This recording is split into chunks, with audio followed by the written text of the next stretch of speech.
সেনাবাহিনী হচ্ছে দেশের সেনাবাহিনী। সেনাবাহিনীর কাজ হচ্ছে দেশের মানুষকে রক্ষা করা, দেশের স্থাপনা, দেশের ভারসাম্য, দেশের নিয়ম শৃঙ্খলা বজায় রাখার দায়িত্ব হচ্ছে সেনাবাহিনী।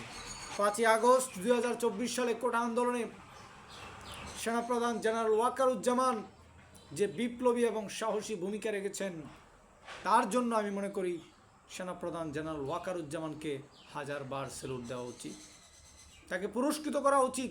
তার এই বিপ্লবী সাহসী ভূমিকা বাঁচিয়েছে হাজারো জনতার প্রাণ, তার এই বিপ্লবী সাহসী ভূমিকা বাঁচিয়েছে হাজারো মানুষের ভালোবাসা, তার এই বিপ্লবী সাহসী ভূমিকা অবদান রেখেছে স্বৈরাচারকে বাংলার মাটি থেকে উৎখাত করার জন্য।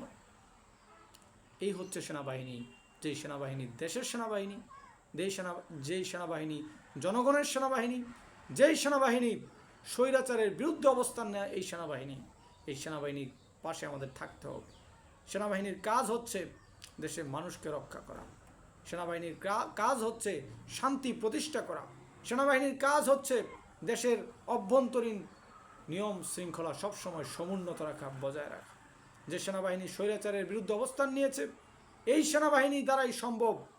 আমি প্রায় সময় বারবার বলি যে গোটা মুসলিম বিশ্বের শুধু 50টি দেশের chief of army staff general সেনাপ্রধানরা যদি এক হয়ে যায় যে আজকে আমরা ইসলাম বিরোধী কাজ, আমাদের মুসলিমদের উপর আঘাত আসবে, আমরা চুপ করে বসে থাকব না।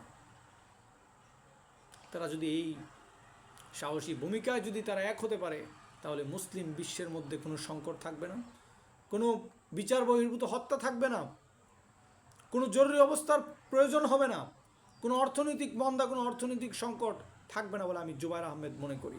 কিন্তু আজকে যেই সমস্যা তৈরি হচ্ছে, এই সমস্যার মূল কারণ হচ্ছে আমরা ডিভাইডেড, আমরা বিচ্ছিন্ন, আমরা নান is none under the sun, এই মূলনীতিতে আমরা চলে গিয়েছি। আমাদের মধ্যে সুন্দর ভারসাম্য প্রয়োজন, আমাদের মধ্যে সুন্দর আচরণ প্রয়োজন, আমাদের মধ্যে শান্তি শৃঙ্খলা বজায় রাখার জন্য পারস্পরিক কম্প্যাশন বা সহানুভূতি, সহমর্মিতা আমাদের এই সুন্দর পৃথিবী নির্মাণের জন্য এক সুন্দর ভূমিকা পালন করবে বলে আমি মনে করি।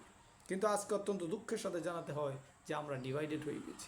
আমরা দুনিয়ার সামান্য চাহিদার জন্য, আমরা দুনিয়ার সামান্য অর্থকরীর জন্য আমরা জনগণের সম্পদ, জনগণের মাল মালকে আমরা ধ্বংস করছি, আমরা বিপন্ন করছি।